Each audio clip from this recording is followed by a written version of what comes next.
his parents or teachers. So you would now visualize the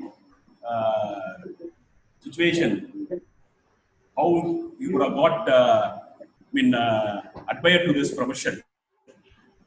While I was studying in law college itself, while somewhere around the second year, he joined the tax office of Sri K. Venkata Subramaniam, who is well known in the sales tax practitioner, the sales tax field. And at the time of completing his law course, he was almost thorough in sales tax because he had been appearing before, right from the assessment. At that time, there was no bar for a student to appear, so he was appearing before various forums. And with the knowledge of he acquired with under Mr. K. Venkata Subramaniam, he joined the another tax office of senior Venkatam and Chitra Venkatraman, later who became the judge High Court Madras. He also practiced there for quite some time, and having did his litigation work for some time, he thought that we go to the management side to visualize how it is the litigation as well as non-litigation part is being looked up. So he joined the Big Four KPMG and was there for quite some time. Thereafter, joined PwC as a manager, legal. Thereafter, he joined BA Tech Bobal. He was the chief manager commercial for almost 8 years there. One very unique feature is, though he was into the corporate side, his exposure towards the litigation was not stopped. Normally, any corporate lawyer would not like to come to practice, but his exposure was such a that he was continuing the litigation as well.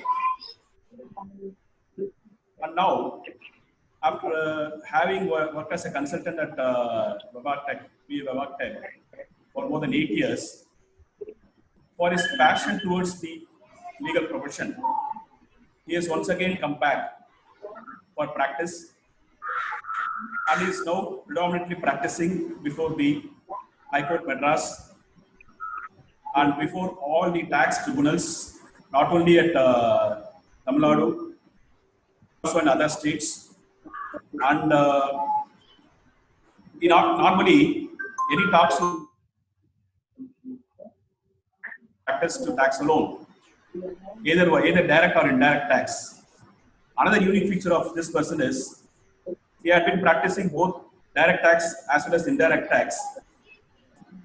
Adding feather to his cap, he is also appearing for some civil cases also before various courts in Tamil Nadu. So I have a very great pleasure in introducing my friend Ramesh Kutty to this forum. And when we thought about this GST topic, it was literally Latin to us and especially to me. So we have a very good person in our hand who can talk about this topic very fluently. So we have now introduced this speaker. When given this topic to the speaker to speak about this GST, who will now lucidly explain in detail. Although this topic is quite large or quite vast, and 1 hour's time may not be sufficient, we have requested Mr. Ramesh Kutty to give an outline of GST. I now welcome our speaker, Ramesh Kutty. Ramesh Kutty, the floor is now yours, and you can now proceed. Thank you. Thank you, Sir Prakash. I appreciate the introduction. It is great to be speaking with you all today, especially with my learned brothers and sisters. Before getting into the overview of GST, I just want to say one thing that keeping the participants in mind, I have decided to touch upon the key area in GST so that the participants should not get bored with the subject. Now GST. GST is a hybrid taxation. Why? GST is being imposed both on goods and services. Many of our colleagues know that prior to GST, pre-GST regime, there a huge litigation has been piled up in various high courts and Supreme Courts on the subject of uptake of living tax on certain transactions like works contract, like sale of software, where state and center are trying to poach on the others area to levy tax. That is the reason I beg to call upon the GST as a kind of hybrid tax, which is trying to tax both the supply of goods and services. Before getting to GST, let us all try to understand what is tax. Probably many people have their own version of tax in their mind. We know even pre-GST regime, there are many tax laws which have been imposed right from the independence or even pre-independence, but none of the tax law has defined what is tax. In the year 1954, our Supreme Court, a constitutional bench, was trying to define what is tax. They have stated a statement, a famous statement of Chief Justice Latham. He was the Chief Justice of High Court of Australia, where he has explained, he was trying to differentiate what is tax and what is fee. According to Justice C.J. Latham, tax is a compulsory exertion of money by the public authority for the public purpose, the public purpose. I repeat this word, for the public purpose, by enforcement of law, and certainly not for any services rendered. See, the key characteristics of the definition of tax is that it is not obligatory, it is mandatory, it is a compulsory exertion of money. By whom? By the public authority. For what? For public purpose. Through what? Through the enforcement of law, Article 265 of our Indian Constitution. And definitely it is not for any privilege, any benefit or anything which is being promised or associated with that levy. Now let's see what is fee.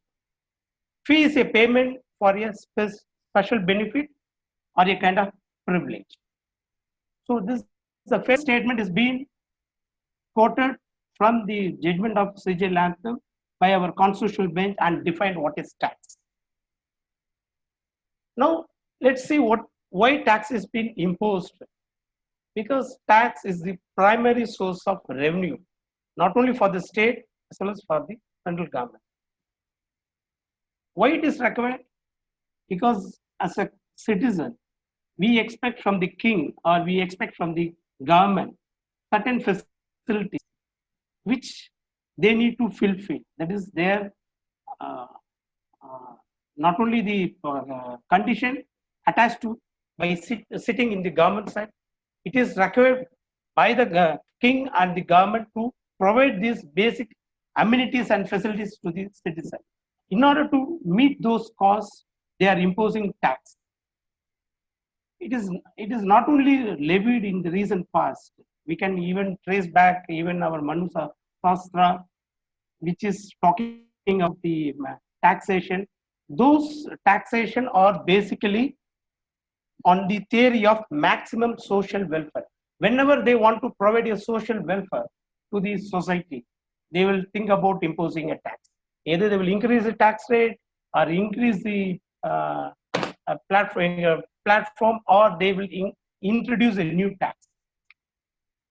In recent past, in 18th century, I think 1860, after the Sepoy Mutiny, the first tax was imposed because there was a huge expenses has to be met out after this Sepoy Mutiny. The government wanted to impose a tax.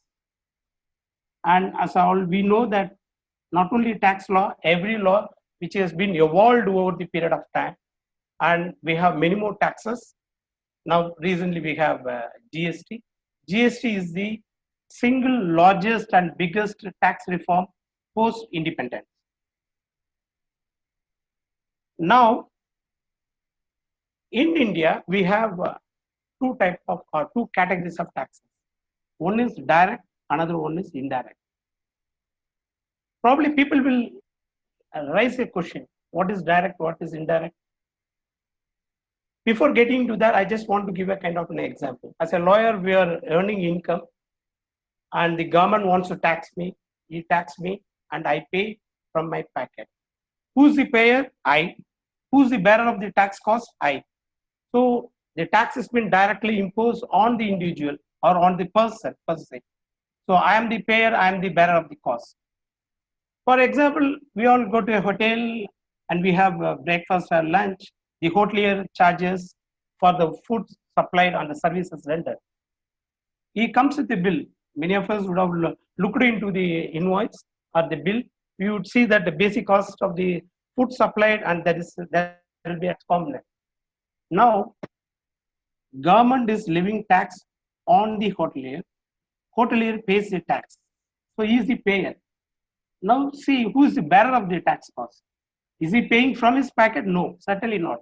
He is collecting from the individuals who are consuming the food, who is consuming the services, who is consuming the goods. So in very easy language, payer and the bearer of the tax is an indirect tax. The payer different. Sorry, I'm stand corrected. Payer and the bearer are two different individuals. Then it is an indirect tax. And payer and the bearer is if it is one person, it's a direct tax. Of course, we have many of such examples. For direct tax, we have income tax, we have corporation tax, we have property tax, we have wealth tax. And for indirect tax, prior to GST, we have excise duty, we have VAT. Before that, it was sales tax. We have entertainment tax, we have luxury tax, and so on and so forth.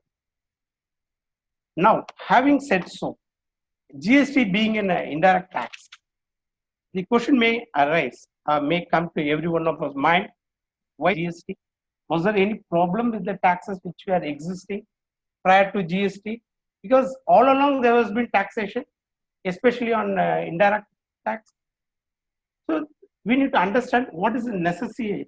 What is the thing which is compelled the government to implement GST? There are very few, 3 to 4 very important reasons. The multiplicity of taxes, as I already told you that prior to GST, we have ABC taxes, so on and so forth, right from womb to the grave, we have so many taxes being paid. If you really ask a businessman, are you happy with the tax which you are paying to the government? Certainly not. If it is a one single tax, he'll be very happy to pay. It may be lower rate or higher rate, he will earn and pay. But if you ask him to pay various tax and at various stages, it will be kind of a very messy thing for him, and it will be very difficult for him to maintain and have a tax administration. So it is not only the commitment of the government to the citizen of India, it is a commitment given by the government of India to the international community. Because when they are looking for an investment from international community, international business community, the first issue to them is, look, in your country you have so many taxes. It's very difficult for us to understand. It's very difficult for us to pay the tax. So the government of India has given a commitment. I think when they have signed the GATT international agreement, they have given a commitment that going forward, we will try to have a simple one tax in our country. Of course, we have to see whether GST is a simple tax or simplified one. That we will come to later. The second very important thing is to eliminate the cascading effect of in taxation. What is cascading effect? Cascading effect is nothing but the taxes has been inbuilt in the cost of the material. For example, every one of us are having a pen. When an individual buy a pen in the market, probably he is aware that he is paying a sales tax. I am talking about prior to GST, paying sales tax for the purchase of pen from a retailer or it may be a wholesaler. But retailer wholesaler is not the manufacturer. You might be an importer or importer from a foreign country, you would have purchased from a manufacturer from the same state or another state. Assuming he has purchased from the state of Maharashtra, when the Maharashtra manufacturer who supplied the pen to the retailer or a stockist in Tamil Nadu, he will be charging CST. When he pays CST, of course, it is not available as a credit when he is effecting a sale in Tamil Nadu. Not only CST, when he is manufactured and cleared the goods, he was liable to pay excise duty. When he wants to promote the sale of pen, he would have incurred the marketing expenses on which he would have paid service tax. There are so many taxes has been paid by him, and it has been recovered. As I said earlier, he has recovered from the ultimate buyer. So being a buyer, when you work out is a basic cost, the cost will be the cost of the pen, which includes the taxes which are inbuilt in the purchase of pen. And he will add his overhead costs, he will add his logistics. Of course, logistics will also have a service tax component. Then he will have his profit and then sell it to an individual who is buying a pen in Chennai. So if you see this chain of transaction, there are so many taxes has been inbuilt and has become the cost, which was no longer available as a credit for the last person in the chain of transaction, say the retailer. In order to eliminate the cascading effect in taxation, the government thought fit that we need to have one simple tax which can eliminate at least most of the taxes in the supply chain. The third important reason is that in order to have a transparency. As I said, that when a retailer purchases the goods from Maharashtra and sells to the consumer in Chennai, he doesn't know what are the taxes has been inbuilt as a cost. If the pen is being sold at the price of 100, he'll just pay and there will be 2% of CST and he pays the 2%. And then he supplies or sells to a dealer or a consumer in Chennai. He doesn't know what are the taxes has been inbuilt in the cost of the pen. Not only on the taxpayer side, it is also on the government. Government also wants to know, because government is imposing tax on various sectors. They are collecting money. They should know on which are the sectors they are making more revenue out of taxation. So they thought fit that we need to have a transparency in the tax regime. And as I already explained that there are so many litigations and disputes with regard to the authority on levying tax on a single transaction. So in order to eradicate and eliminate all these things, government thought that they want to implement GST. But the saddest part is that government took 17 years, because first it was being discussed and it was conceptualized in the year 2000, and they able to introduce only in 1st July of 2017. Now, we would have either bored or been aspired with the slogan that one nation, one tax. Is it so? Is the tax is one nation and one tax? We'll come to that point later.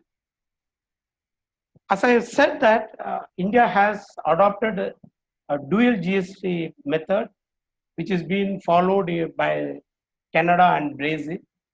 And India is the 161st country to implement GST in India. Do you know who is the first country? Which country has introduced GST at first? France. In which year? 1954. Of course, the same law which was introduced in 1954 is not being followed now. As I said earlier, it's a march of law. By evolution of law, they have modified based on the requirement and the circumstances of the today's requirement. But we are the 161st country to introduce GST.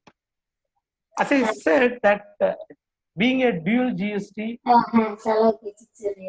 in every transaction, there will be a two component, GST component.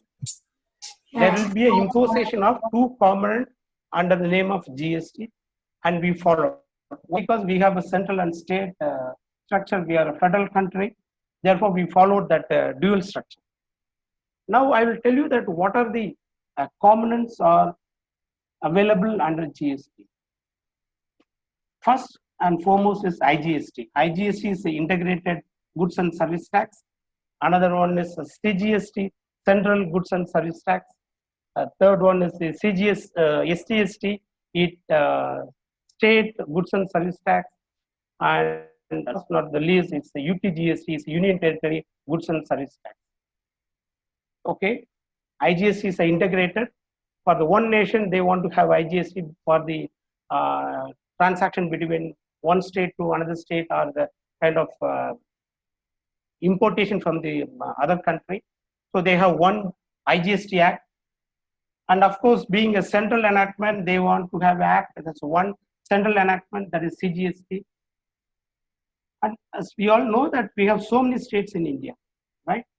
So many state goods and service taxes act. And we have few more union territories. We have that many union territory goods and service tax act. Now I will go back to the slogan, one nation, one tax. But they have not said one act.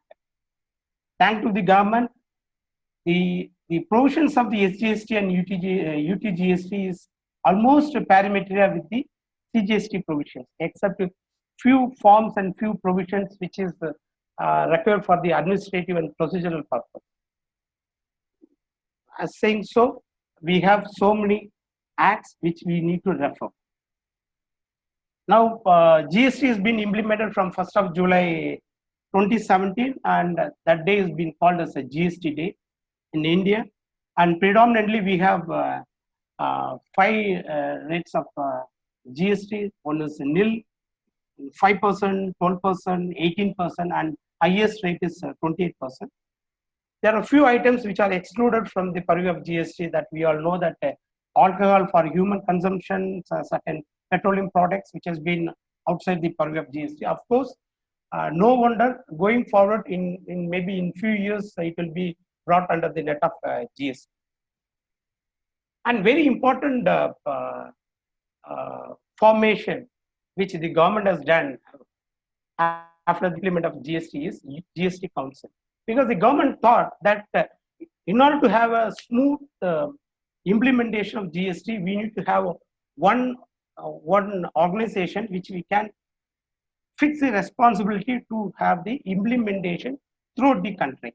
So they have GST Council. GST Council would oversee the implementation of GST across the country. GST Council is being headed by the chairman, none other than our finance minister, and the members of the GST Council will be the finance ministers of all the states and the union territories. Now they have the GST Council. Now they want to have a kind of an environment where which it can have a procedural control over the taxpayers and as well as over the states. We have GSTN. GSTN is the company, especially as an SPV. We can say that Section 8 company under the Companies Act, which has been formed. The very important roles of the GSTN is to ease the process of registration, the process of collection of tax, the process of distribution of tax amongst the state and center, and they will also do the process of return filing and so on and so forth. Most importantly, they will also do a kind of matching activity, which I will discuss and deliberate under the chapter of input tax credit.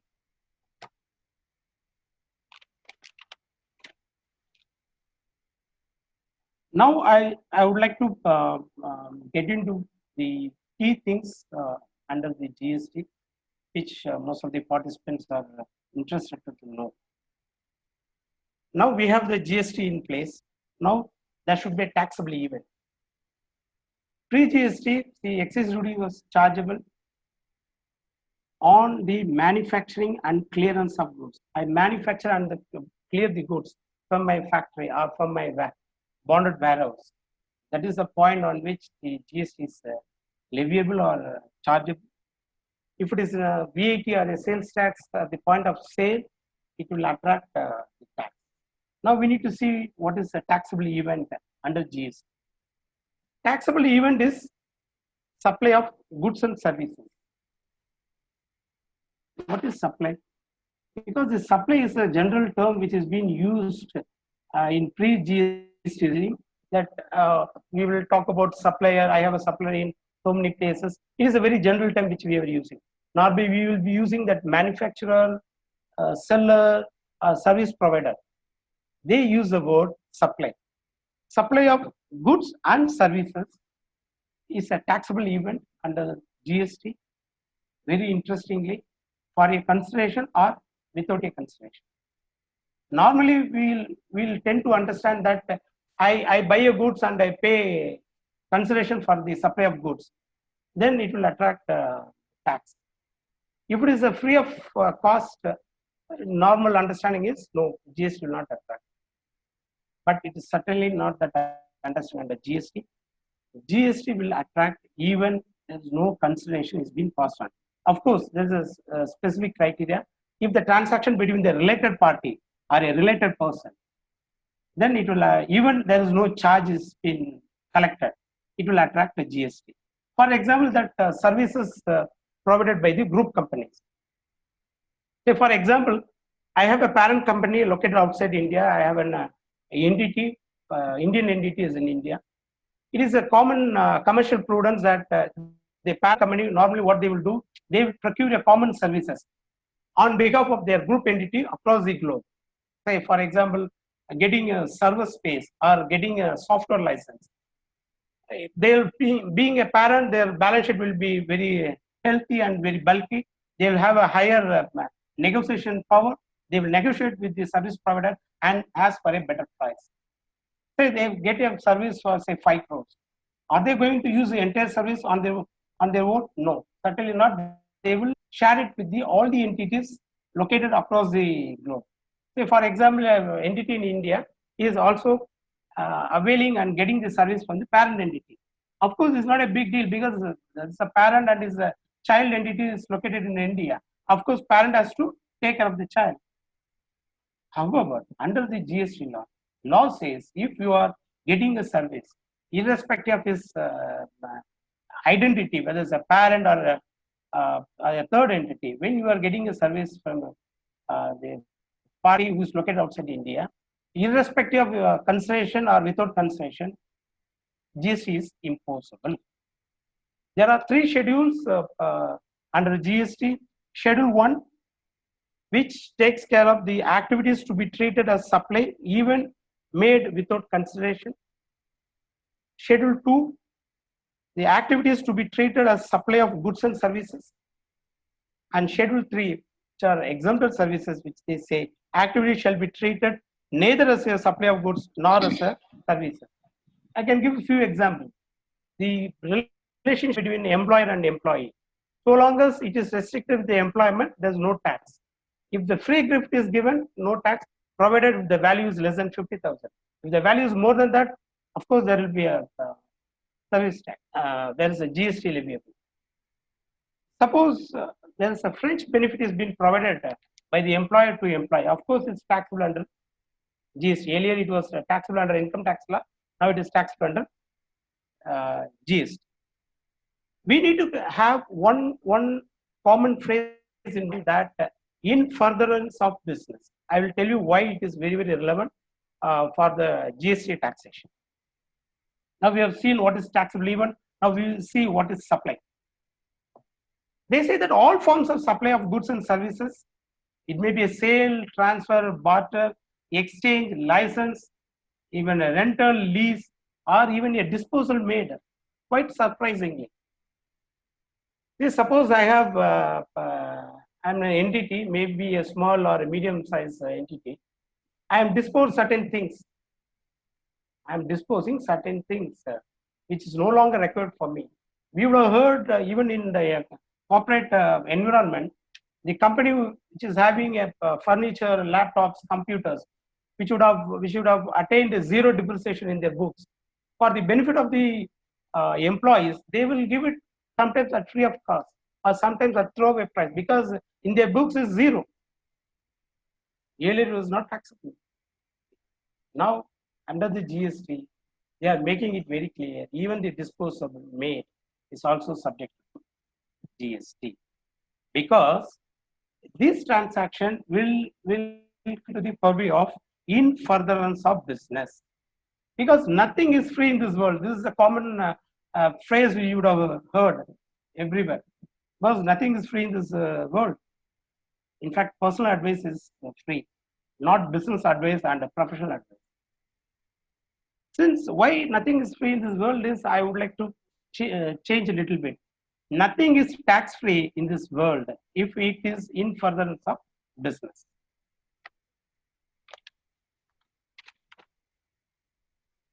Now we will get into the aspect of registration. Registration under GST. As I said that GSTN takes care of the registration process, which implements the GST in a very smoother way. GST registration is nothing but a PAN-based registration.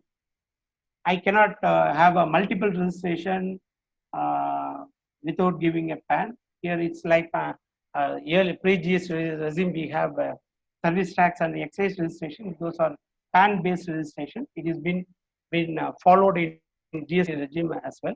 There are two nature of registration. One is mandatory, another one is voluntary. What is mandatory? Suppose a person, entity who does a business and whose turnover crosses 40 lakhs. If it is in the case of supply of goods, if it is in the case of supply of services, it's 20 lakhs. When they cross the threshold limit, then they are required, they are mandatorily required under the act to get registration. And there is one more category, that if someone selling the goods online or an electronic commerce operator, irrespective of the threshold, they are required to register under the act. Now, what is voluntary?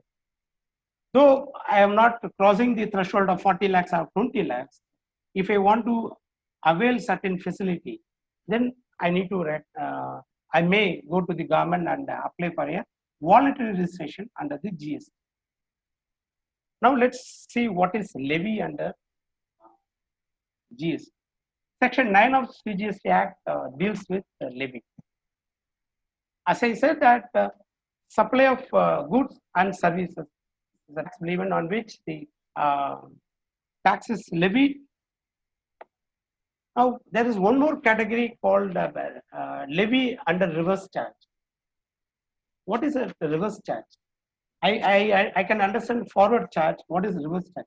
Forward charge is nothing but I sell goods and I correct myself. I supply goods and I collect money. Then it is a forward charge. There will be a tax on that. What is reverse charge? We all advocates. We provide service to corporate, and of course, advocates are not paying GST. The advocate service, the legal service, is taxable under the category of reverse charge. Assuming a lawyer provides a service to a corporate and charge 50,000 rupees as his legal fee, when the corporate accrue or book the invoice in their books of accounts, he has to add the GST on it and accrue it as, if it is normally it's 18%, and he has to accrue the cost as 50,000 as a basic cost and 8% as a GST. He has to charge on a reverse basis and pay the tax to the government. Of course, it is available as a credit since it is in furtherance of business. Suppose if your director of the company gets a legal advice from a lawyer on his personal capacity, that is not available as a credit because it is not in furtherance of business. So a reverse charge is a mechanism which imposes tax on the service recipient. As regards the forward charge, there will be an imposition of tax on the service provider. Now let's see what is the time of supply. This is a new thing which has been introduced under GST. Because in earlier pre-GST regime, we talk about sales tax when the goods have been sold. Whether I raise invoice, when the goods reaches my customer, the moment I record the sale in my books, I need to show as a sale of goods, and I have to file my return. Here they talk about two instances. If it is in an invoice, they say that once invoice is issued, that is the time of supply. The time of supply is nothing but point in time when goods or services considered to be supplied. The moment I raise an invoice, that point in time is being considered as the time of supply of goods or services. Or if invoice is not issued, then the due date for which invoice to be raised is a point in time is being considered as a time of supply. If it is a payment, then they say the moment you receive the money or the moment you credited in your books of accounts, then that is the point in time which is being considered as a time of supply. Now let's see that somebody who receives advance, we all, every businessman, we tend to, in order to improve the cash flow, he collects cash upfront as an advance, maybe 50% or 20% or 10%. Now the question is GST is imposable on advances. Earlier it was on both on goods and services. Now the advances relating to supply of goods is being removed. The GST is being removed. So GST is payable. If it is relating to service, it is taxable. And one biggest irony is that the tax which is paid by the supplier who is receiving advance for the supply of service, which is no longer, of course, he is collecting from the purchaser. It is no longer available as a credit for the service recipient. I will tell you why. Now we talk about what is input credit. See, under GST, there are two areas. One is that purchase, one is sale, right? Or the sale to the end user, or that is for a consumer, or to a another person in this supply chain. We call it as a B2B and B2C. B2B is a business to business. B2C is business to consumers. That is the end user. You may recollect in the introduction I was talking about the reason for introducing GST is one of the reasons is in order to eliminate the cascading effect in taxation. The input tax credit which takes care of this elimination of cascading effect in GST regime. Of course, it was there as a SENVAT credit under excise and service tax, and under VAT it was an input tax credit. Now it has been in a bigger way. Now we need to see what is the eligible or what are the conditions based on which a seller or a businessman is entitled for a input tax credit. Suppose I am a seller in Tamil Nadu. I have purchased goods and it is meant for a subsequent sale, for subsequent business to business. Then, in order to avail the credit, I should have the possession of the tax-paying document. Tax-paying document is nothing but an invoice, and a voucher, or a kind of a credit or debit note.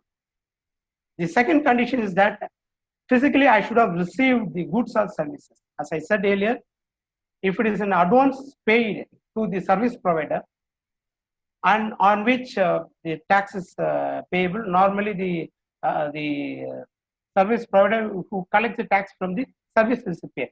Now, input tax credit, which when we talk about on a recipient hand, having paid the advance along with the GST, I am not entitled to take the credit. Why? Because one of the condition is that I should have received the goods or services. What I paid is only in advance in nature. The another condition is payment of taxes to the government by the supplier or of goods or services. Now see, it is not just credit is available by keeping a document which is talking about input tax credit, that is an invoice. It's not mere receipt of goods or services. Most importantly, the taxes which are collected by the service provider or the supplier of goods has to be remitted to the government. Then only I am entitled for the credit. And fourth important thing is filing of return.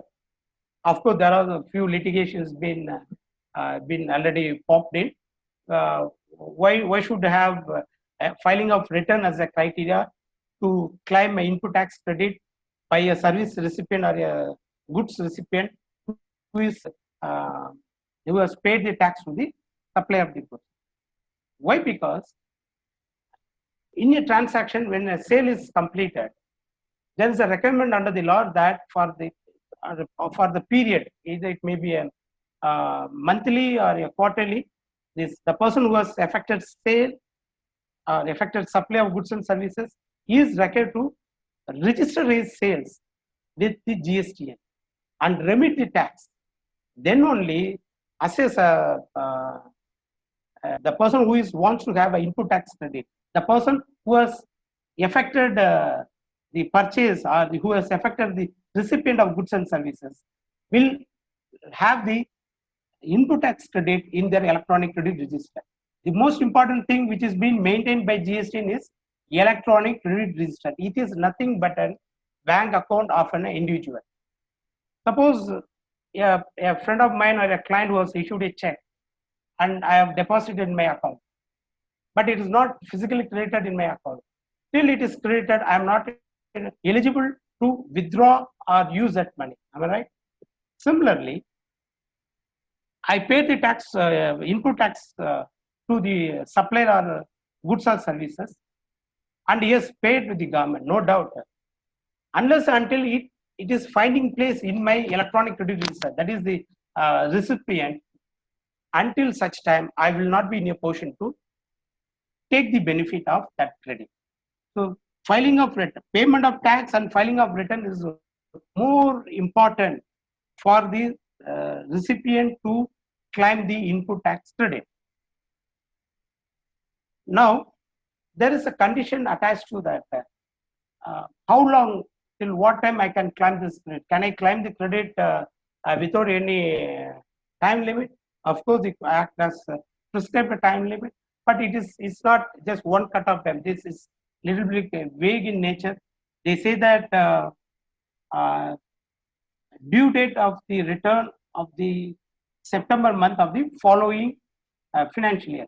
Suppose if relating to 1920, the due date for filing of return of September month of 2020 is 20th of October 2020, or the due date of filing the annual return of that particular year. The due date of filing annual return is the 31st December of the end of the subsequent year. Therefore, they say that whichever is earlier, ideally the 20th of October is the due date to claim the input tax credit. So law prescribes a condition attached to that it is no longer available beyond the time limit. So every businessman who wants to have a input tax rate in place to get credited in his electronic credit register, he has to ensure that the supplier of goods and services has filed his return and paid the tax with the government, so that he can take the credit without any hazards. Now we'll see that there's one more additional condition is been attached by the Act. What it says is that, say I'm a SME or a small trader who I have supplied to a large industry as a certain raw materials. There will be a credit period, maybe 60 days or 90 days or sometimes 180 days. What if I have not been paid? Because law requires me, the moment I effect a supply of goods or service in a particular month, by end of the 20th of subsequent month, I'm expected to pay the tax and file the return. But whereas my credit period is more than that, is more than 60 days or 90 days or 180 days.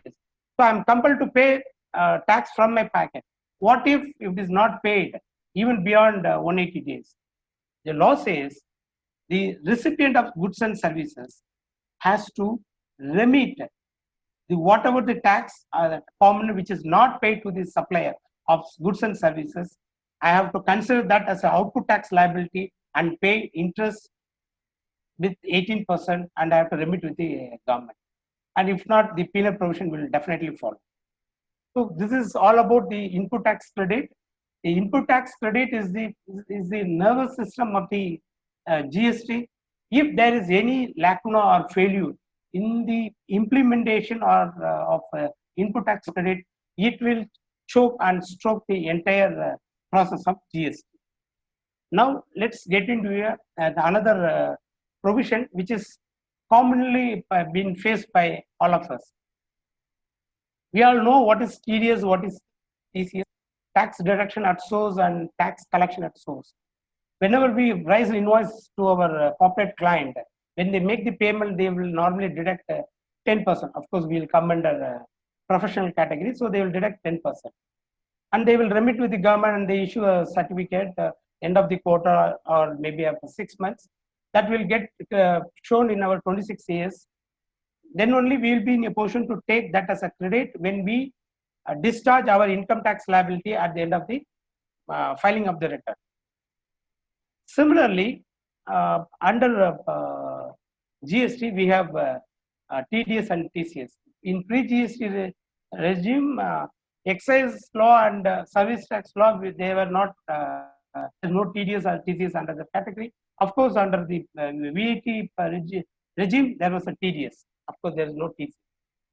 The TDS, they have already brought under the section, but they have notified only certain category of people are liable to deduct the TDS on the payment payable to the supplier of goods and services.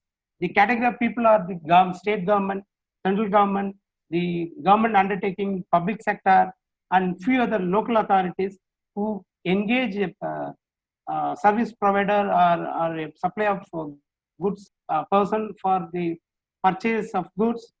When they make the payment, they are supposed to deduct TDS, and TCS will come in a different category. The TDS rate is 2%. The 1% is as under CGST and another 1% under SGST. And one more condition is that the value of the invoice should be more than 2.5 lakhs, or the value of the contract should be more than 2.5 lakhs. If it is less than 2.5 lakhs, no TDS is payable. Now, TCS. TCS is that they say that the electronic commerce operator, they are liable to deduct TCS. How it works? Suppose an individual purchase a material ordering through Amazon or Flipkart. The value of the product is say 10,000. It's not Amazon is selling the goods. Amazon is manufacturing, or is not a retailer. Another supplier who would have registered with Amazon for sale of or supply of goods and services. What happens the moment I place orders, or any individual place order for 10,000 rupees? Obviously, Amazon would charge some commission. So I place order and pay via electronic mode. The Amazon gets the money. When he pays to the actual supplier of goods, he deducts his commission, and he is expected to deduct TCS at the rate 1%, 0.5% under CGST and 0.5% under SGST, and remit with the government, because the government expect the upfront money, the amount, tax amount on all this transaction, because it's very difficult to. This is a particular sector. It's very difficult to catch hold of the wrongdoers or the defaulters in under taxation. That is the reason they want to have upfront tax collection as TCS. This is not only for the upfront tax collection. They will come to know who are all affecting transaction under the electronic commerce operator.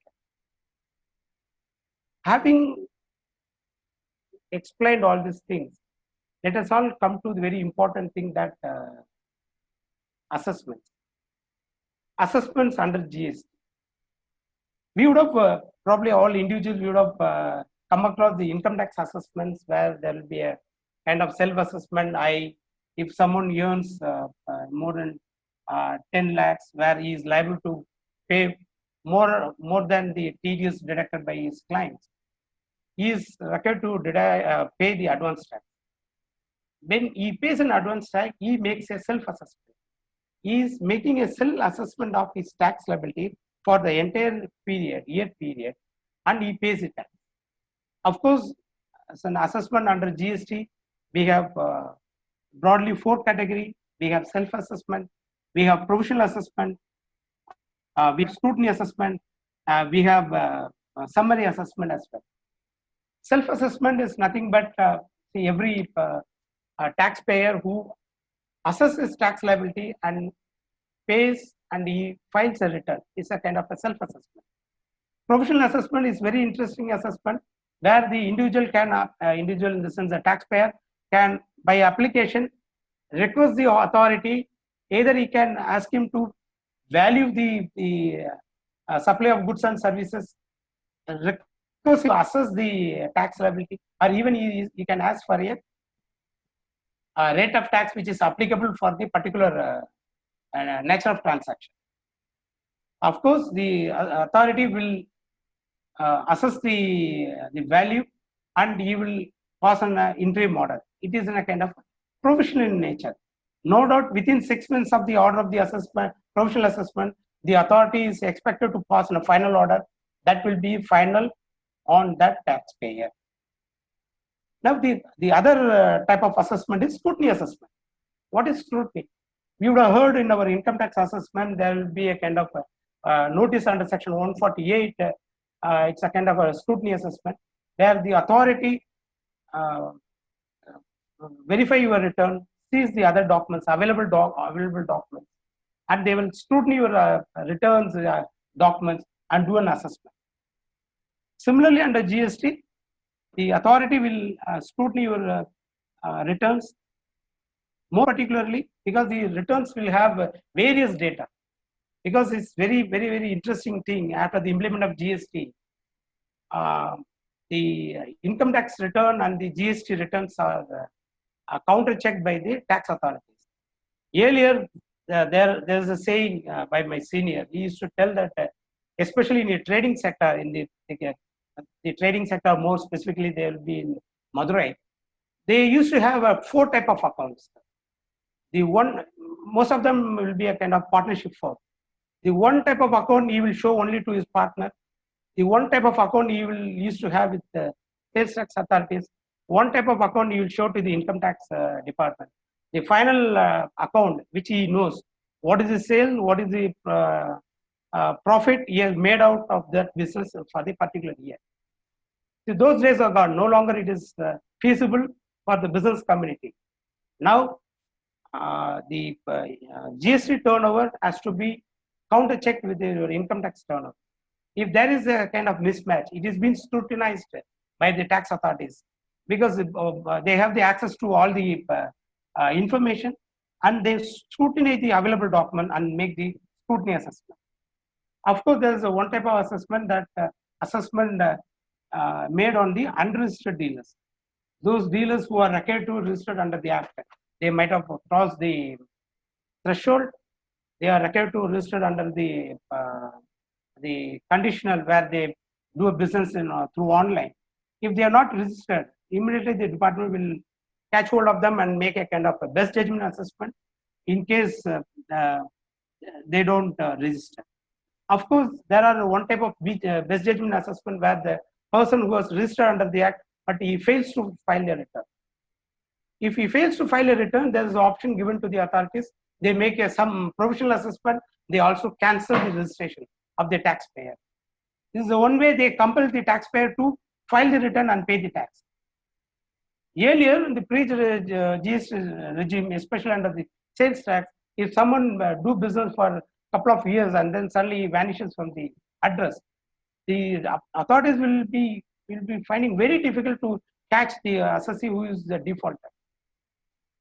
Now it is some way it's possible that a person who is registered and it's because it's a PAN-based registration, he cannot escape from the purview of the tax authorities. He cannot have one more PAN with the same name and the date of birth.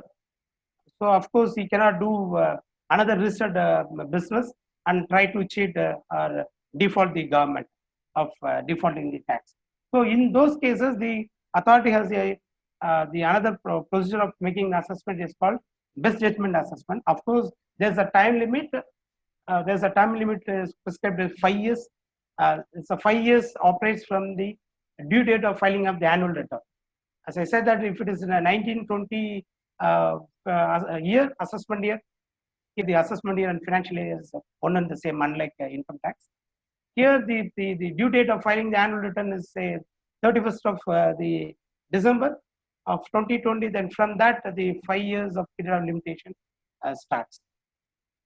Now, there's another interesting assessment, which is called summary assessment. We call it as a kind of a protective assessment or kind of a fast track assessment. If the authority feels so that there is a possibility of escapement of assessment, or there is a possibility that there is a loss to the revenue because of a particular transaction, particular type of activity, they can make a summary assessment and slap it on the taxpayer. The taxpayer has to immediately go to the officer within 30 days from the date of receipt of the order and file his objections or whatever documents is available. Then the summary order will be cancelled. Otherwise, it becomes the final and he is be considered as a defaulter under the Act. Not but the least, it is very interesting that as we are all from legal fraternity, we should know the opportunity, the avenue of practice under GST. Of course, it is a litigation. There is a very famous judgment of Madras High Court in the case of the income tax matter, where the judges said, it's a division bench where the judges said that hardly the tax litigations are equated with a kind of litigation between two people or two individuals or two corporates, like in civil litigation. It is a tax adjustment. What is tax adjustment? The tax authority may claim that the tax liability will be like say 1 lakh, and the taxpayer will say it's only 50,000. It or is a nil tax payment. It is a kind of an adjustment of tax liability. It is no longer kind of litigation like what we see in civil litigation. So it's a judgment reported in 148 year 705. There are certain sections under GST which covers the litigation. Section 107 to 121. Like any other tax law in pre-GST regime, we have the appeal to the first appellate authority. Suppose, as I told you that as we discussed the various types of assessment, if the assessment order is passed, the person who is aggrieved by the order, he can very well approach the appellate authority. Of course, the time frame is within 3 months of date of receipt of the order. He has to approach the appellate authority, and there is 1 more month of condonation period is been given by the Act. Now, what are the basic responsibility of the taxpayer when he approaches the appellate authority? See, under the tax liability, there are 2 types of liability. One is admitted liability, one is a disputed liability. What is admitted liability? As we discussed that as a tax payer, I am required to file my returns. The taxes which are admitted by me and reported in my tax return is admitted tax. So when I file a appeal against an assessment order, where the admitted liability per se is say 1 lakh, where the authority determined my liability as 3 lakhs. So my dispute should be only on 2 lakhs. Therefore, in the given example, the admitted liability is 1 lakh, which is required to be paid. That is the duty of the taxpayer while going to the appellate forum. Now, what is the another condition attached to that? There is a pre-deposit. Because the moment there is an order is passed, there is a huge demand. Say, for example, 100 crores has been demanded. I file an appeal, I get a stay. as you know that in our Indian legal system, for various other reasons, the matters have been kept pending for so many months or so many years. So government cannot run on paper. They need money. Government is like a dragon. It needs a fresh blood. So they need money. Suppose then litigation is pending at various levels. First appellate forum, second appellate forum, the tribunal or the high court or Supreme Court. They can't wait till the disposal of the appeal. They expect some tax to be deposited by the litigant. Of course, we will asking for a stay. Then there will be a conditional order will be passed by the various authorities. By removing all these things, the GST Act says, if it is a first appeal before the appellate authority, you pay 10% of the disputed tax, not on penalty, on tax on the interest. If I pay 10% of the disputed amount, except penalty, then the stay of collection is there. Of course, it is not for many more years. It is a duty of the appellate authority to dispose the appeal within a period of 1 year. Maximum, we can give 3 adjournments. Now, moving on to the second level of appeal, it's appeal to tribunal. We have two types of tribunal. One is a state level tribunal, another one is national level tribunal. National level tribunal will be situated at the headquarters. The principal seat will be at New Delhi, and there are 3 regional benches will be at Mumbai, Kolkata, and Hyderabad. And of course, the state appellate tribunal we will have in each state. Now, the question may arise: what are because there are 2 tribunals at the same level, what type of litigations, what type of issues will be handled by these tribunals?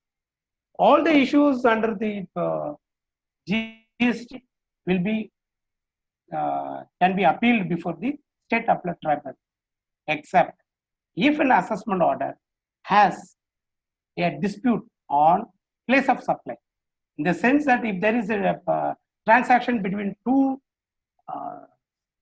states where the 2 authorities are fighting for the authority of levying tax on the ground that the place of supply is on a particular state, in that kind of litigations or issues has to be agitated before the National Appellate Tribunal. Now, of course, there's a time limit. There is within 3 months a date of receipt of the order of the first appellate authority. The person who is aggrieved by the order, either it may be a taxpayer or the department, has to approach the tribunal. Of course, there is a condition attached to that. There is a requirement of pre-deposit. As I said, that pre-deposit here is 20% of the disputed amount. Here also there is one another indirect duty of the appellant, that assuming I have, in the given example, there is a 3 lakh rupees being demanded in the assessment order, 1 lakh is being admitted by me, and I deposited when I filed my appeal before the first appellate authority. In the first round of appeal, where the appellate authority gives a partial relief, say he has allowed 50,000 rupees, so the balance disputed amount is 1.5 lakhs. When I file an appeal, I dispute only 1 lakh. Indirectly, it means that indirectly I'm admitting the balance 50,000 rupees. If that being a case, then I need to deposit that amount also. So the indirect duty is to deposit whatever the tax which is admitted by me, either in the return, either during the second round of litigation, by not disputing before the tribunal, and I need to pay the 20% of the disputed amount. Further, if someone is agreed against the order of the tribunal, I need to file an appeal before the High Court. Of course, it's very limited avenue where only on question of law I can approach the High Court, and after that, if I am not happy with the order of the High Court, then I can approach the Supreme Court as well.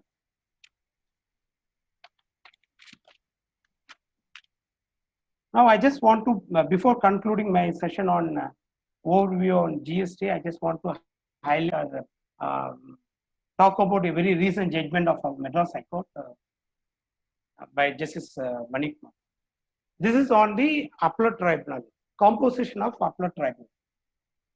As I told you that there are two forms of tribunal, one is state level and another one is national level. The composition of state level tribunal is where there will be 3 members, 1 member will be a judicial member and 2 members will be technical member.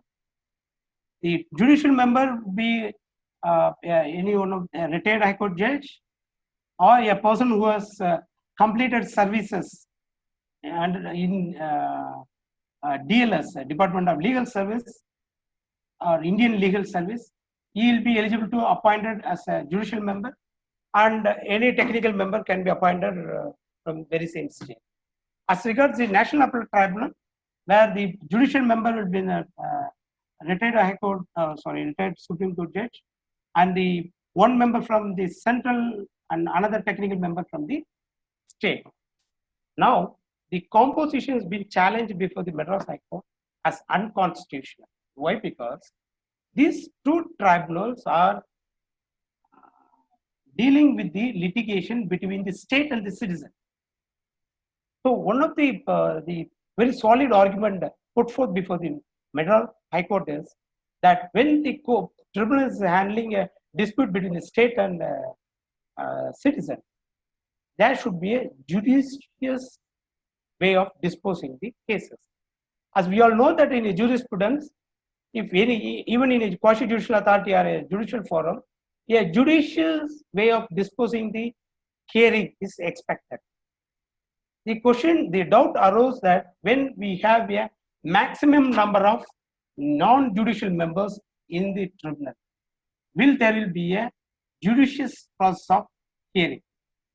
Will their order will be test the judicial in the further appeals in the either in the High Court or Supreme Court?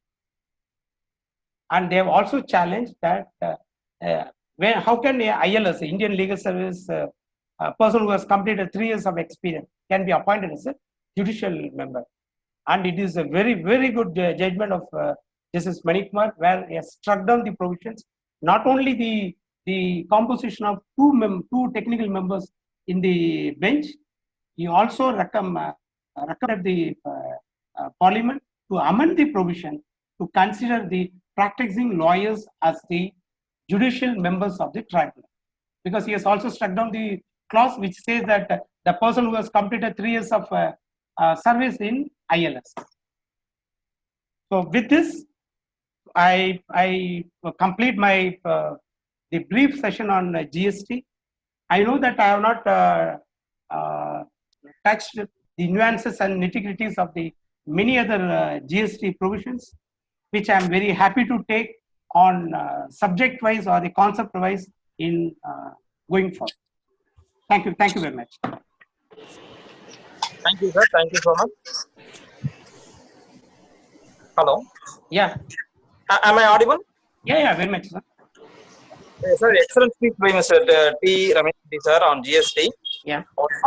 If you have some queries or clarification, if so, they can raise their hand. We will invite everyone to put their queries to our Ramesh sir. First, we will invite Mr. Magesh to put his question.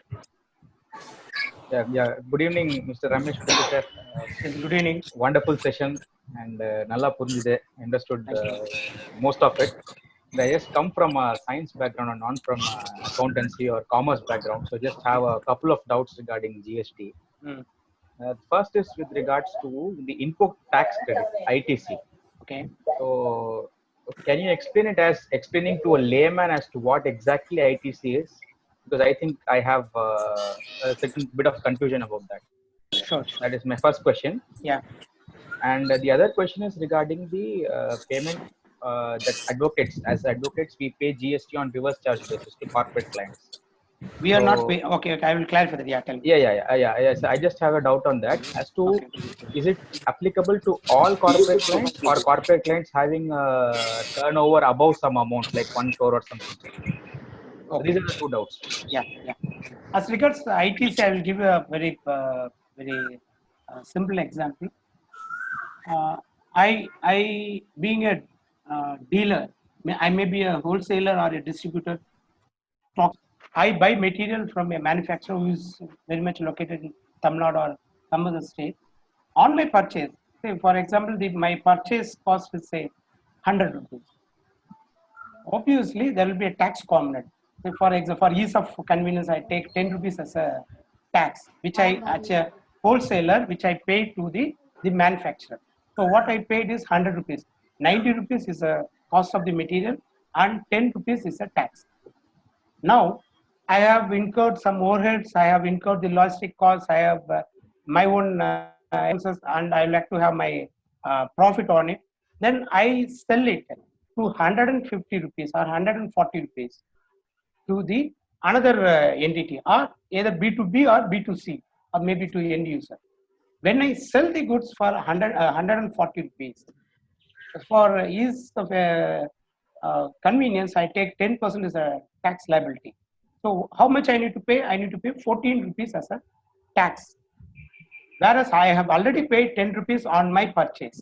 What I will do, I will take that 10 rupees as a credit and I pay only the 4 rupees. However, I will collect 14 rupees to my customer, but what I remit to the government is only 4 rupees because I have already paid to my seller of 10 rupees. Is it clear now? Yes, yes, yes, sir. So Now coming to the second question as GST on advocate, the tax liability is being paid not by the advocate, by the corporate. For the reverse charge, there is no threshold exemption. Irrespective of 100 rupees, suppose you raise an invoice for 10,000 rupees. As a corporate, he is supposed to record GST in his book of accounts under reverse charge and pay and remit with the government. Of course, it is available as a credit to him.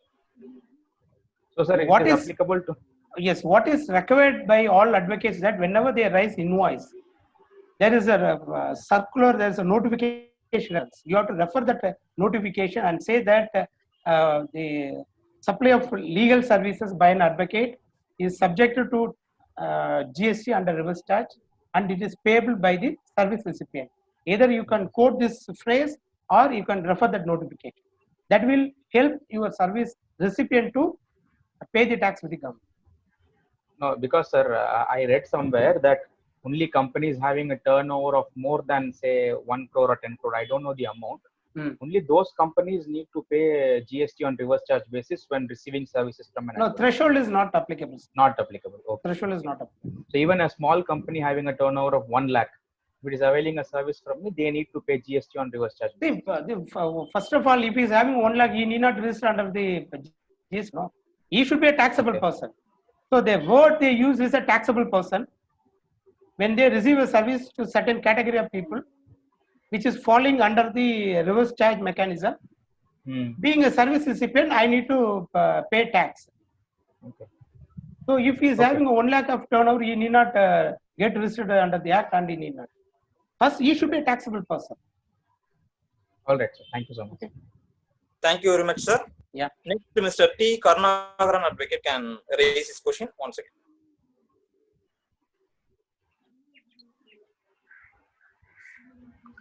Sir, good evening, sir. Good evening, sir. So I'm Karnagaran advocate. Very useful and excellent session, the COVID period.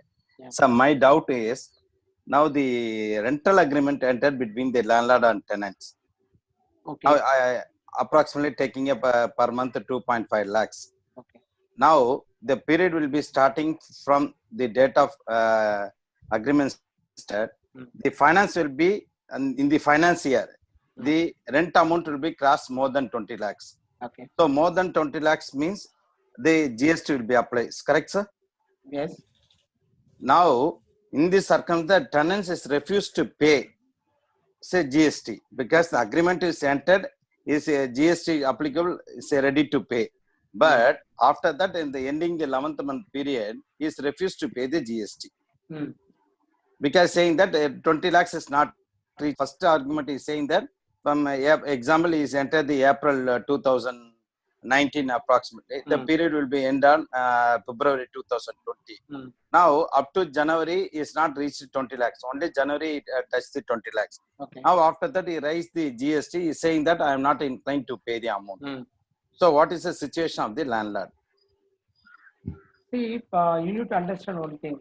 Whether Yes, sir. you collect the tax from your service recipient or not, the moment you are being a taxable person, having a taxable event, and there is a supply of a service, you are required to pay the tax. Okay. Suppose being a small service provider, the option is provided that you can choose to pay GST either from the first rupee of your consideration which is received, or the moment you cross the threshold. Because once you cross the threshold, there is an obligation on your part to get yourself registered under the Act.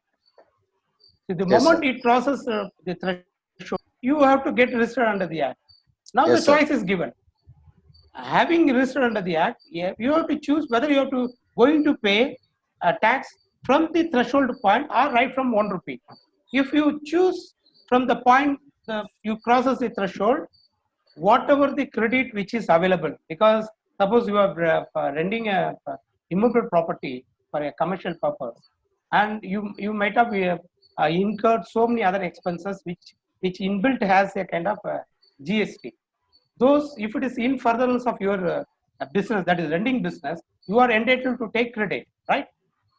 You choose to pay tax only from the threshold point.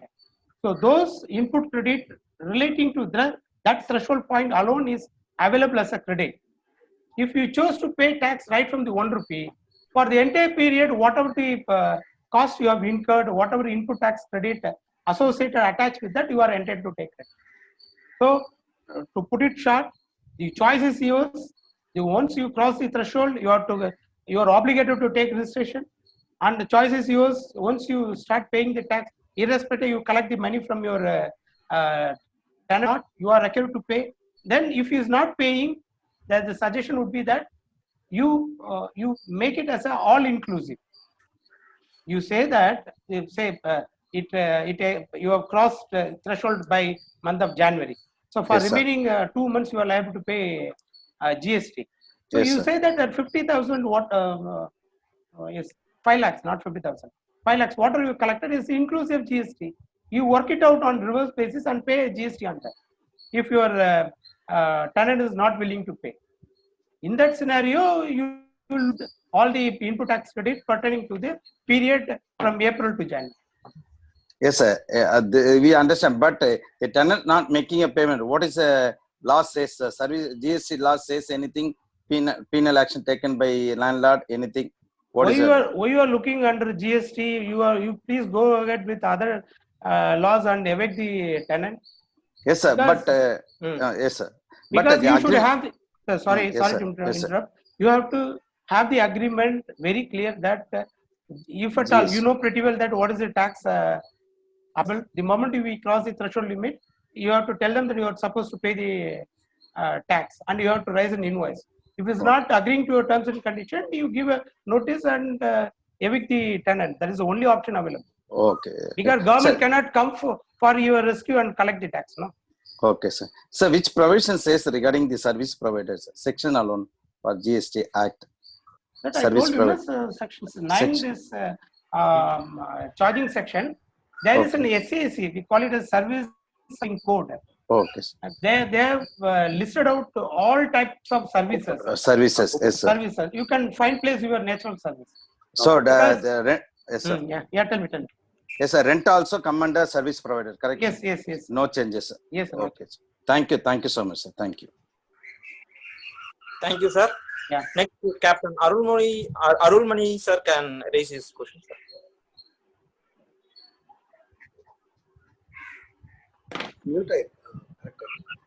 Thank you, Ramesh Kuti.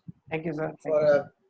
For an exhaustive discussion on this from you, and with your experience in taxation, I am able to understand so many things. But I have 3 doubts. Yes, sir. Specifically, Number one, GSTN position. Okay. What does it compose of?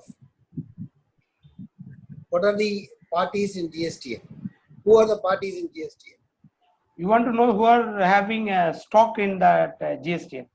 No. I mean, the only the government is directly handling GSTN. Yes. The government is Or is directly. there any other private? I mean, other than government agencies, anybody is there?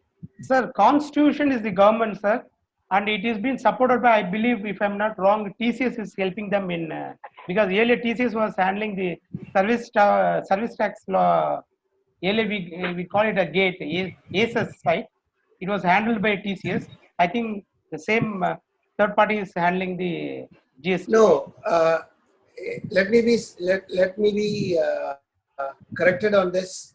That is TCS providing any technical assistance as for the computerization or for the internet way of handling things in the computers? Okay. Whether TCS is doing that, or are they giving any direct taxational advice to the government, or their role is there to that effect? I am told that there are some financial institutions involved in this. See, unlike in the GST regime, here the government is very open and they have so many private players to help them not only in implementing the GST, even the framing of rules and regulations. Because as I told that the law is evolving over the period of time. So whenever there is a kind of issues, it has been addressed to GST Council and they are addressing it. It's not only TCS who are supporting them as a kind of on technical issues. There are other private players which they are supporting the GSTN. To be very precise, they are called as GSTSP. They are called as GST Suvidha providers, service providers. As you know that under income tax, we have income tax return preparers. When we get a due date for filing the income tax return, they will call it as income tax return preparers. They will be at our service. They will either we can call them to our place or we can reach them. You give all your data information, they will do all these things. Similarly, the government of India has taken so many private players, even Tally, for example. He is one of the GST SP. He has already he has a software as a Tally. He has inbuilt so many GST requirements in his software. If you see that he has updated so many softwares, which is inbuilt in the software for a person, small service provider. The moment he put the data in the system, you will be in a position to get the your tax return. Even before you file the tax return in the system, GST side, you will be in a position to go through it. Similarly, these private players who are playing an intermediate role between the taxpayer and the GST, they are called as a GSTSP. Okay, my second doubt is, as for the famous judgment which was delivered by the Honorable Justice in Madras High Court on the tribunal composition of the tribunal, that is specifically to the members, the number of members being two from the technical side, basically from taxation, and one from the legal side. Is there any parallel in composition of IT tribunal members in the same way? See, normally, if you see, the tribunal bench means there are two members. Ideally, one member will be the judicial member, another member will be technical. Very rarely, the president of the tribunal will constitute a full bench. There's more than two members, where it will be case specific.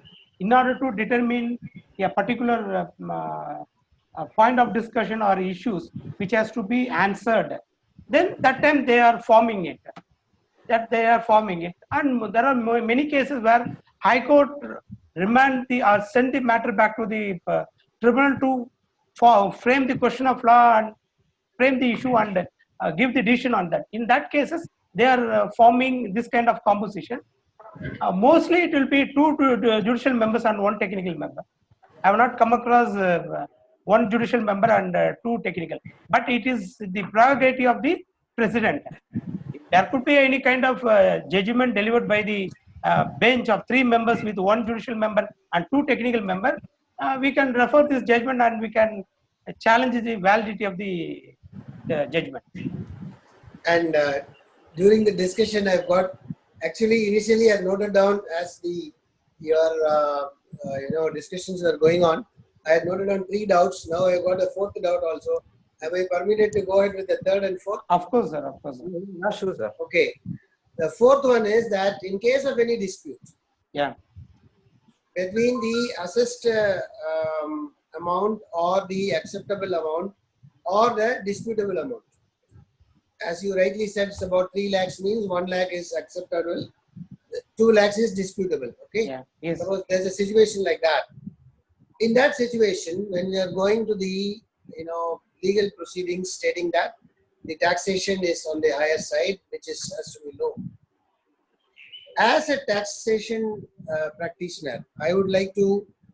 I'm not talking about the rules part of it. I am only asking from the point of view as a taxational man. I mean, an advisor or a lawyer. Sir. The disputable amount, if it is going to be 2 lakhs, supposing I want to pay the disputable amount also to the government and then fight the case. Yes. Yes. The idea is that the moment the judgment is delivered,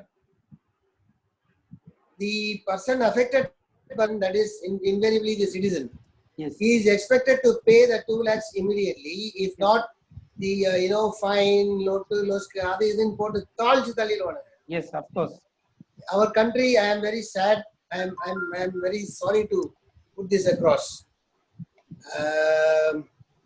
அடியாளை விட மோசமான ஒரு system தான் நம்ம நாட்டில் இருக்கு டாக்ஸேஷனை பொறுத்த வரையும். இது என்னுடைய personal view. I may be understood or quoted wrong.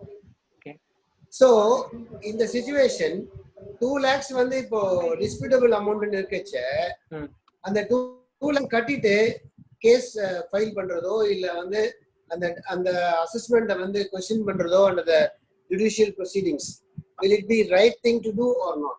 So it's all depending upon the person to person, sir. It's quite common in corporate sector where if it is a kind of legal interpretation and if they want to take a chance, say for example, if they are interpreting a particular provision and they are claiming some benefit out of it and the tax liability is say 25 or 30 crores, as you said that after 10 years it comes back with a tax liability and interest.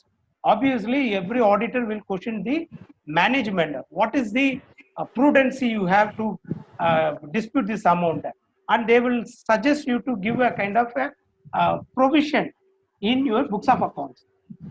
Similarly, even the individuals, they can take a call.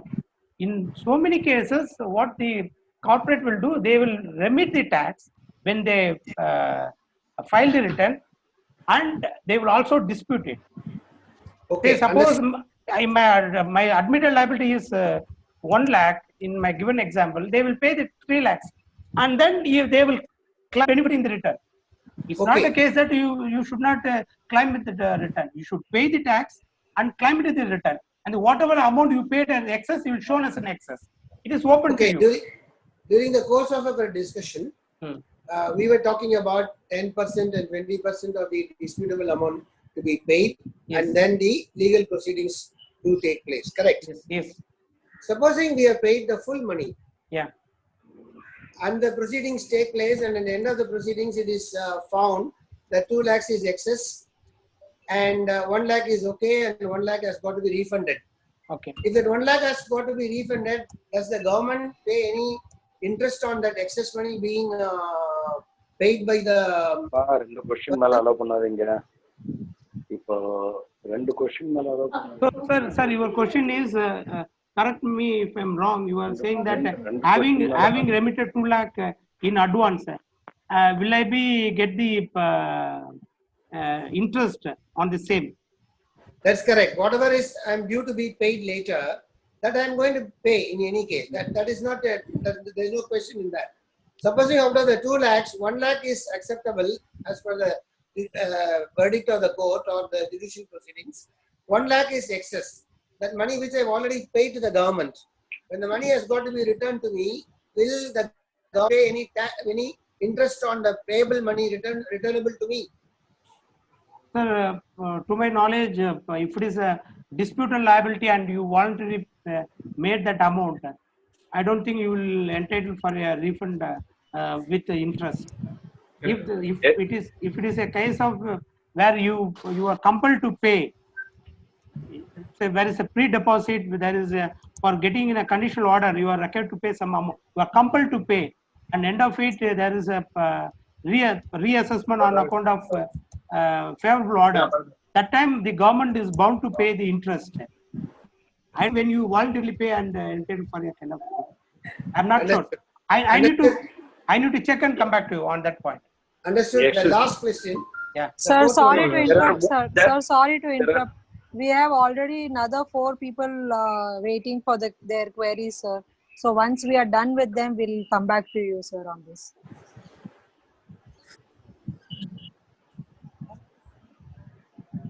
Only the coordinator has to take a call. Yeah. Yes, sir. She's a coordinator. Sir, you send the question in the private chat, sir. I'm very happy to.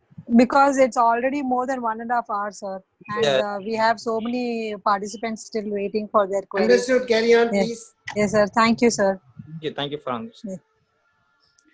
Mr. Siva Prakash, sir, you can raise your question, sir. Ramesh Kuti, Yes, sir. you were talking about the synchronization of income tax and the GST returns. My query, I may be wrong. Will not the levy of income tax GST for the same transaction will it not amount to twice double taxation? See, it's not question of imposition of tax. It's a question of counter verification. As I said during my discussion, I was referring to my seniors' remarks. Earlier, suppose if you see the financials of a company, there will be a revenue from operations, there will be a other income, and under the other income category, there will be so many items. So normally, any person who is evaluating the financials of a company, they will tend to check whether a company has reported 500 crores as the revenue from operations. They want to ensure that whether the number is correct. This is a third-party check. Normally, what they will do, they will ask for the all type of return, because revenue from operation, it could be a manufacturer, it may be a service provider, it may be I'm talking about pre-GST regime. He may be a sales tax dealer. He might have exported the goods.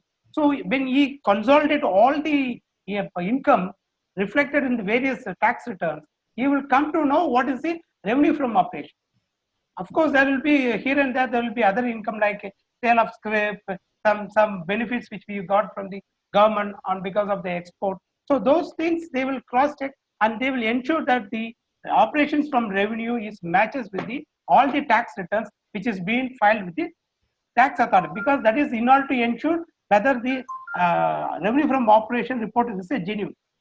Similarly, for the government, earlier what will happen that the income tax authorities or the sales tax authorities will not have any clue what is reported in the under the other law, because the income tax officer will insist for many scrutiny cases, they will insist for the returns of the service tax, excise, and sales tax. Then they will try to consolidate and see whether it is matching with the turnover which is shown under the income tax. That means you say that it is justified. Pardon? You need to say that double taxation is justified. It's not a double taxation. Double taxation, of course, is not at all permissible under the our constitution. See, here you need to see as I said, the taxable event. Income tax is payable on the income which you earned. Okay, that is a direct tax. The cascading effect which I was talking about, where they have eliminated the cascading effect within the indirect taxes. Indirect taxes is on the hand, you are not paying from your pocket. You are collecting from your bearer, no? You can't enjoy the tax which is due to the government. You are trying to say that I collect this, being a dealer, I collect the tax from my customer, I will enjoy it. No. You are supposed to collect and remit to the government. You are only an intermediary. You are no longer entitled to enjoy the benefit of the amount which is collected in the form of tax. Okay, Ramesh, thank you. Thank you, sir. Thank you so much. Mr. Shankar can raise your question. Sir, I am Shankar, practicing chartered accountant. Yes, sir. I have a doubt on reverse charge mechanism. Yes. This relate to the services of a director Yes, sir. rendering service in the film industry. Okay. Because there it is mentioned musician, music composer, artist permitting use or temporary transfer of copyright Okay. as defined in Copyright Act or like. Okay. Can you explain more on this? Whether it is applied to directorial services? Sir, it is a litigative point which you have raised. There are the two school of thought on this point, sir. Okay. Because of being a director, I'm not entitled for any kind of copyright on the film which I made. The story part is copyright only, sir. Yes, I will come to that aspect. I will come to that. So it is all depending upon the transaction to transaction. There are instances where the producer who buys the rights on the story and he pays the money to the director. Okay. For example, if you take directors like Shankar, they have been hired, they have been paid for directing the movie. They might be coming with a new concept or new stories where they may not climb the copyright till the end, because they will get more money, because the producer which he wants to sell the movie at various platforms, not only in this platform in distributing in theater, he will sell it in the digital media, digital form, so many other things. So nowadays what they are doing is when they are getting into the agreement, they are getting the rights as well. There are only few cases the directors retains the so-called right on the stories. Sir, we are actually executing separate. They are taking assignment rights for copyright for separate. Actually, producer is asking. Yes, if we are not given, we can enjoy it. Yes, sir. According to me, you can enjoy it, sir. But there is a school of thought as well. Okay. We need to see how the courts are going to be interpreting this particular provision. Anyways, I'll give you more on this private chat. Okay, sir. Yeah, please. Thank you. Sorry for the interruption. As we are running short of time, I think the last question, I think we can end up with Vaishali. Can we please take care? Yeah, thank you, sir. Ms. Vaishali can raise your question. Yes. Can you hear me? Pardon? Hello. Yeah, it's audible, madam. Yeah, it's audible. Can you hear me? Yeah, it's audible. Yes. Yes. My question is that I think the purpose of GST basically was to keep the prices uniform all over India. But then whether this purpose has been served or not? Ma'am, it is a consequential effect of implement of GST. That is not the purpose.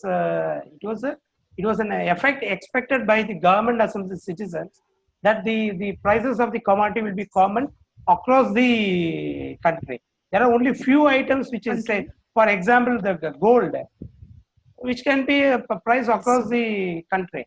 But it's not like in all other items, because it has been produced in one particular part of India and it is been getting available in another part of India. There is a logistics cost, there is a procurement cost, there is a identifying cost, because there are a lot more service providers, intermediary service providers. They are providing service in that chain of transaction. Then obviously there will be a higher cost. So it cannot be uniform. And even in gold also the uniformity is not maintained, I think, because there are